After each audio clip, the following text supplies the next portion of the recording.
E aí, amorinhos, tudo bem? Como é que vocês estão? Espero que bem. Vamos começar hoje a nossa aula falando um pouquinho de interpretação de texto. Esse assunto tão importante para mim, para vocês, porque toda prova de português, matemática, filosofia, sociologia, tudo que é interpretação de texto, né? Interpretação de texto é a língua portuguesa ativa, viva, dentro daquilo dali que está sendo colocado em pauta, tá? Então hoje eu vou dar algumas dicas que vão ser bem interessantes para que vocês de fato aprendam o que é essa interpretação textual, como a gente pode conhecer melhor essa interpretação textual. A primeira dica que eu digo a vocês é que vocês têm que ler muito, vocês têm que ler e muito. Tia Carla não gosta de ler. Ler não é legal? É, eu sei. Tem gente que realmente não gosta. Eu também não consigo entender porque não gosta. Porque ele é maravilhoso, faz a gente viajar, faz a gente ter vocabulário, faz a gente, né, a gente de fato entender a visão do mundo num todo, né? E se você está desse lado, que não gosta tanto de ler, pelo menos compreenda um pouquinho o que tia Carla vai dizer, que vai ser um facilitador ali na hora de você responder alguma questão de interpretação, tá bom? A interpretação de texto está ligada com a compreensão. Como assim, tia Carla? Elas andam de mãos dadas, tá? Porque interpretar o texto, ele vai além. Não é eu falar e você entender e eu tentar convencer você. Não. A compreensão de texto é quando eu olho, entendo, mesmo que eu seja contrário àquilo que você está me dizendo, mas que eu entendo o que você está dizendo, tá? Algumas pessoas erram a interpretação do texto que está querendo ali impor o seu desejo, a sua vontade. E para se impor desejo e vontade, é melhor que você escreva o seu próprio texto, tá? Mas quando eu vou ler o texto autoral de outra pessoa, um texto que não é meu, eu tenho que ter essa feeling, vamos dizer assim, de entender os pormenores. Todo texto ele trabalha de forma macro e de forma micro. Tem o que a gente está ali na cara, um tema já aborda o que vai ser colocado, mas também tem o que está ali escondidinho, intrínseco, que eu preciso entender, tá? E para essa compreensão ela ser de fato adequada, faz-se necessário que a gente aborde principalmente como ela funciona, tá? Então a primeira coisa que a gente vai entender é a denotação e conotação. Denotação e conotação caminham juntos, tá? Só que a conotação ela é mais no texto literário, vamos dizer assim, tá? O texto ele vai ter ali muitas figuras de linguagem, ele vai ter ali muitas comparações, tá? E a denotação é um texto mais real, tá bom? Eu venho ali dizendo realmente o que está acontecendo, tá? Então, conotação e denotação está expresso em significante, contexto igual ao significado, tá?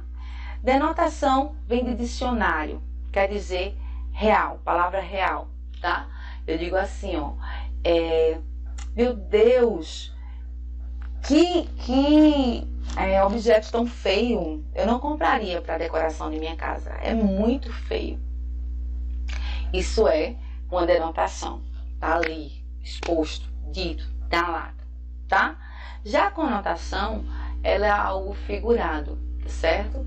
Eu digo assim, não é tão interessante, porque ele é um pouquinho desprovido de beleza, eu não colocaria no ambiente em que eu resido, tá? Então, eu vou ali, ó, para não dizer assim que é feio na lata, tá?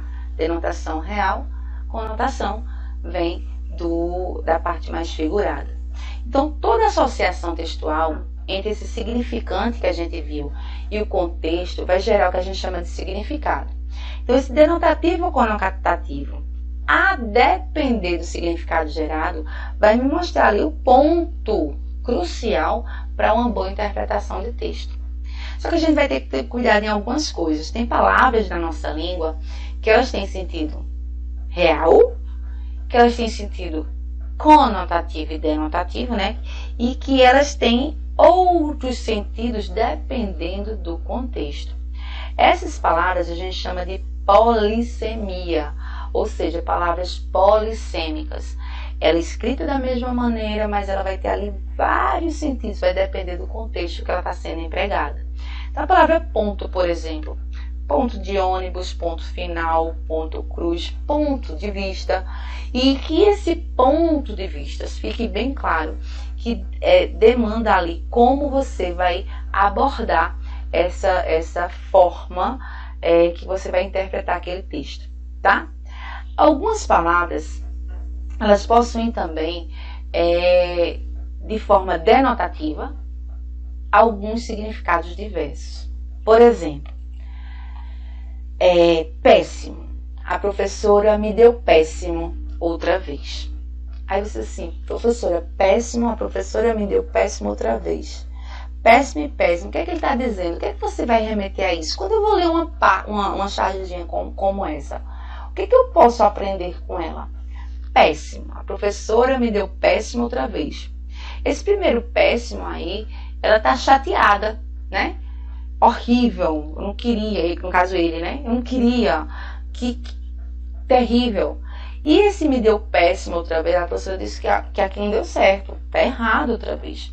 Então, quando a gente faz esse contexto que eu estou mostrando aqui a vocês, a gente começa a entender que quando eu olho no meu texto, eu vou ter que entender as duas posições que está sendo abordado ali, o que é que está me pedindo.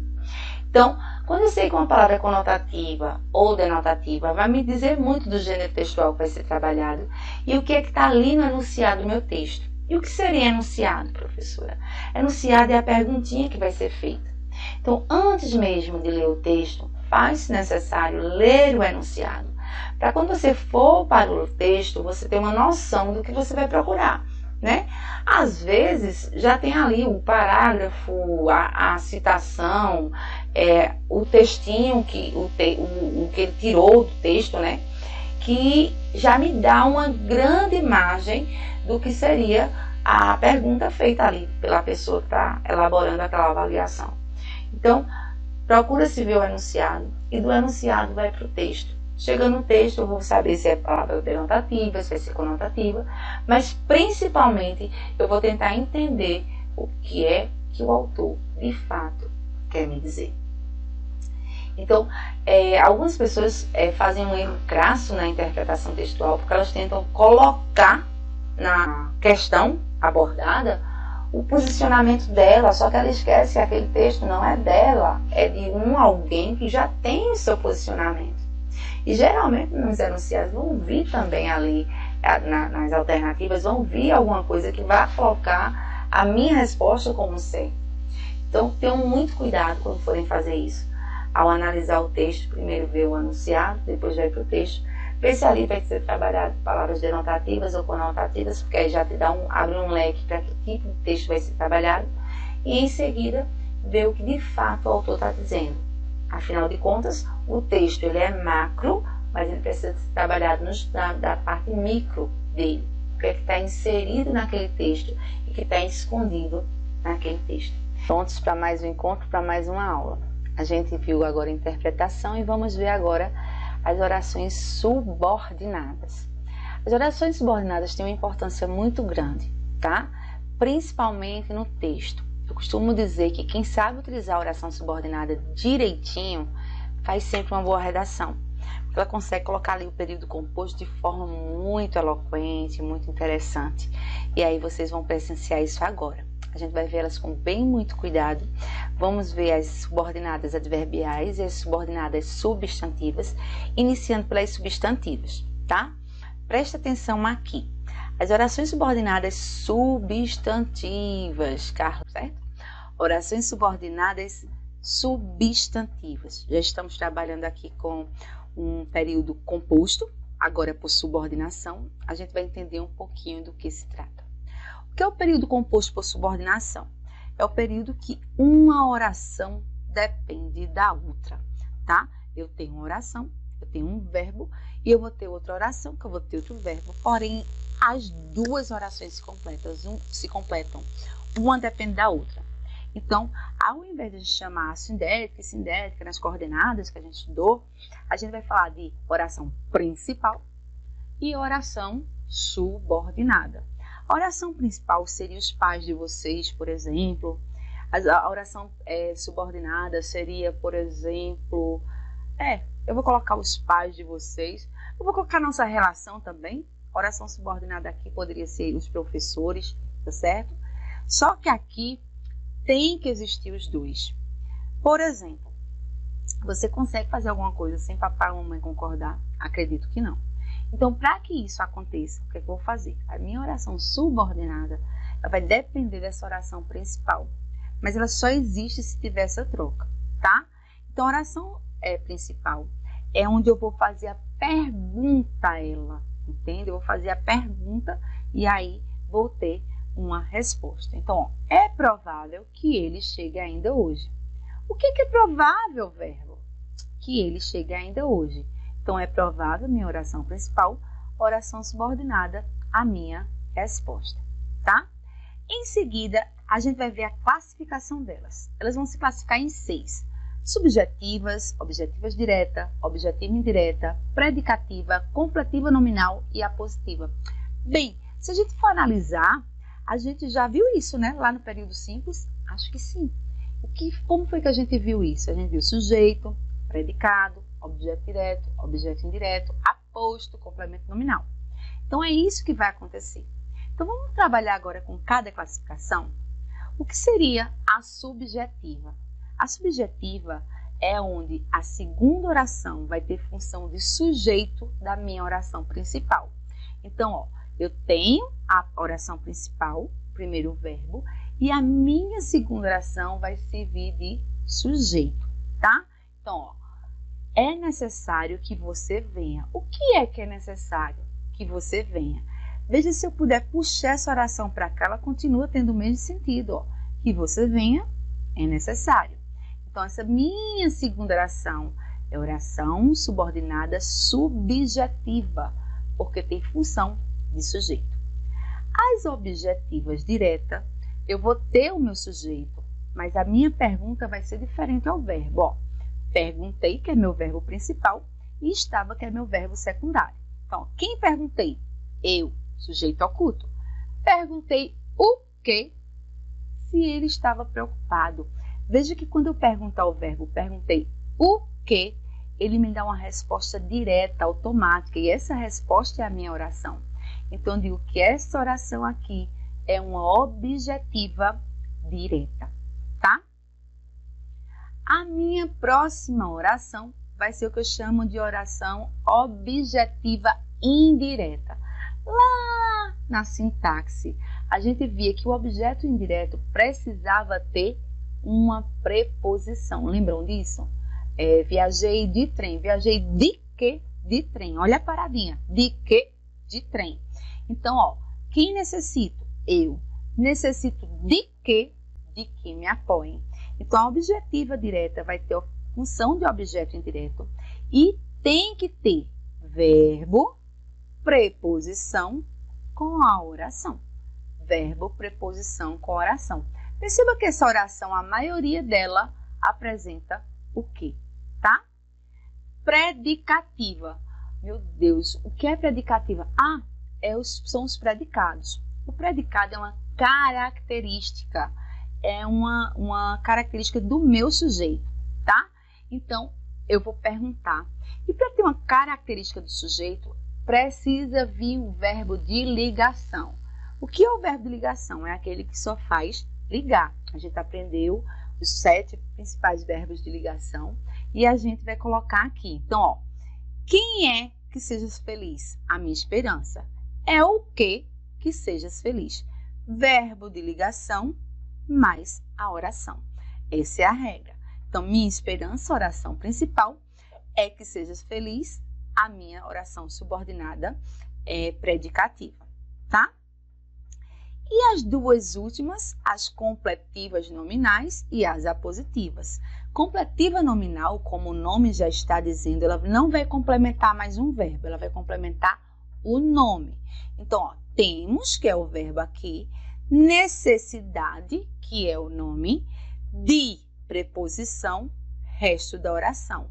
Quem temos? Eu, sujeito oculto. Temos o que? Necessidade. De quê? De que o ser humano pense. Veja que aqui eu faço 2 perguntas para obter 2 respostas. Então, o de que é o segredo. Sempre vai vir verbo, nome, preposição, mais a oração, tá? E por último, as apositivas. Quem são essas apositivas, tia Carla? Elas são aquelas que vai me dar a ideia de aposto. E como é que o aposto aparece? A gente viu que nós temos vários tipos de aposto.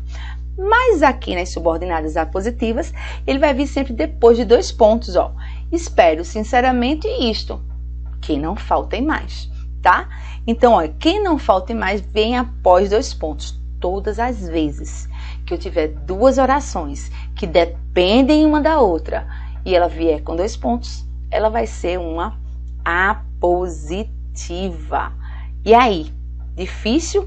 Dúvida? Fácil? O que é que vocês me dizem? Aqui são as orações subordinadas. Vem comigo que a gente agora vai trabalhar um pouquinho com as orações subordinadas adverbiais. Vamos lá? E aí, como eu disse, a gente vai trabalhar agora as orações subordinadas adverbiais. Professora, qual a diferença das substantivas para as adverbiais? As adverbiais, elas são as orações que têm função de advérbio. Nós vamos ter também 2 verbos, 2 orações, são dependentes, uma depende da outra, mas ela não vai ter mais a função sintática que a gente viu nas substantivas, ela vai ter a função de advérbio.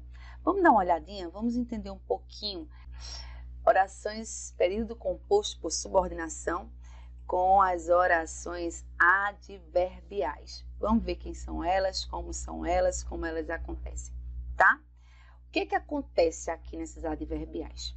Essas orações subordinadas adverbiais, elas vão exercer a função sintática de adjunto adverbial, ou seja, o próprio advérbio. A gente vê lá na sintaxe que o advérbio continua sendo adjunto adverbial de tempo, de modo, de lugar. E é isso que a gente vai estudar.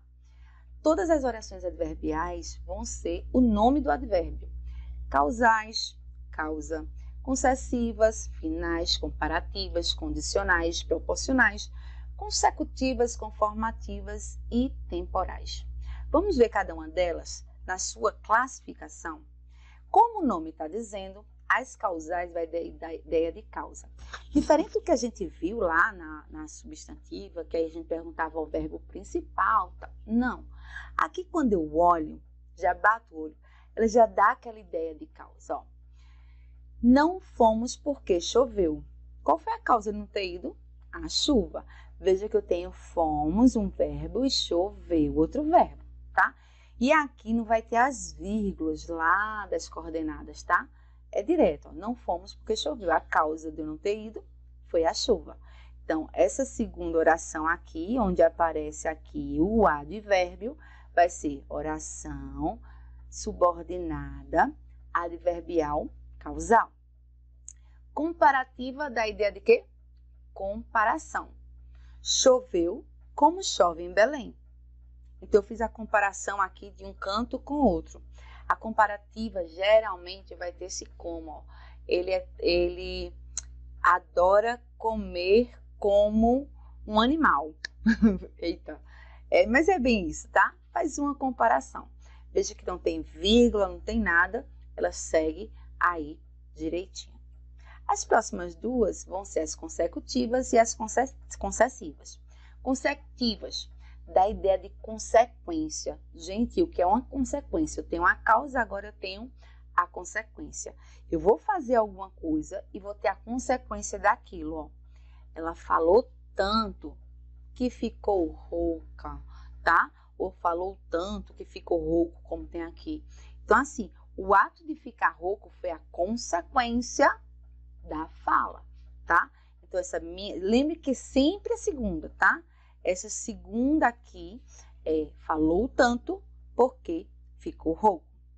Nas concessivas, eu vou abrir uma ideia de concessão. O que é uma concessão, tia Carla? Eu vou abrir exceção para alguma coisa, eu vou deixar de mão alguma coisa. Então, ó, perdeu o espetáculo, embora tenha saído de casa muito cedo, tá certo? Então, esse perdeu o espetáculo, embora tenha saído de casa muito cedo, eu abri uma concessão, eu tive que sair de casa para poder ir para o espetáculo, mas mesmo assim eu perdi, tá? Agora, as condicionais e as conformativas. Como é isso, tia Carla? O que seria uma condicional? Condicional da ideia de condição, tá certo? Então, ó, perderá a prova se sair tarde. Então, se você fizer isso, vai acontecer isso. É uma condição. Perderá a prova se sair tarde. Geralmente, a condicional aparece esse se, ó. Se, tá? Conformativa quer dizer conformidade, ou seja, essa palavra conforme, em 99% dos casos, vai acontecer, vai aparecer. Então, o recurso foi aprovado conforme já esperamos. Então, a gente vê aí a conformidade. E